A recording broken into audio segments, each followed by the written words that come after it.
16,000 feet की ऊंचाई और 3 त्रिशूल से दिखने वाले पहाड़ और ठंडी बर्फ के बीच कंकाल वाली झील। उत्तराखंड के पहाड़ियों के बीच चमोली गांव के पास रूपकुंड झील है।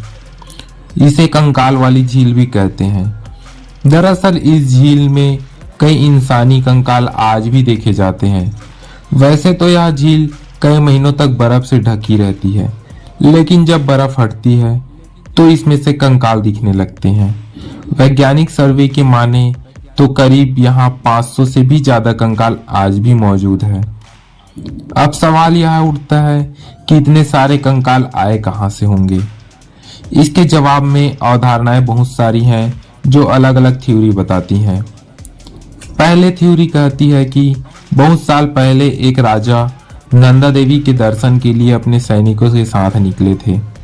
उस समय बर्फीले तूफान के कारण वे वहीं पर दफन हो गए और उनके शरीर कंकाल में बदल गए।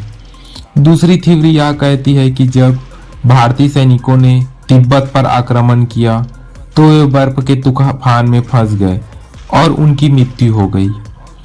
तीसरी थ्योरी में कुछ लोग यह भी मानते हैं कि यह उन लोगों की कंकाल है जो महामारी के समय पर वहां डाले गए थे और आज भी उनके कंकाल के रूप में निकल रहे हैं।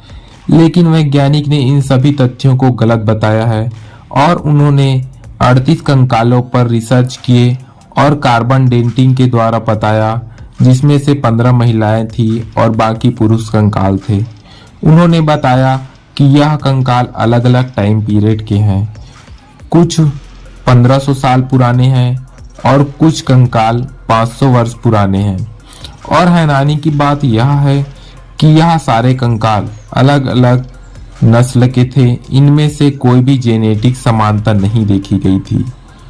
कुछ कंकाल एशिया से और कुछ कंकाल यूरोप के बताए जा रहे हैं। हैरानी की बात यह है कि यह सारे कंकाल यहाँ पहुंचे कैसे। इस दिन में न ही इस झील में ना ही कोई बीमारी के सबूत मिले और न ही किसी प्रकार के हथियारों के, और न ही यह झील किसी रास्ते में पड़ता है। फिर सवाल यह उठता है कि यह इतने सारे नर कंकाल कहां से आए होंगे। यह आज भी राज का विषय बना हुआ है।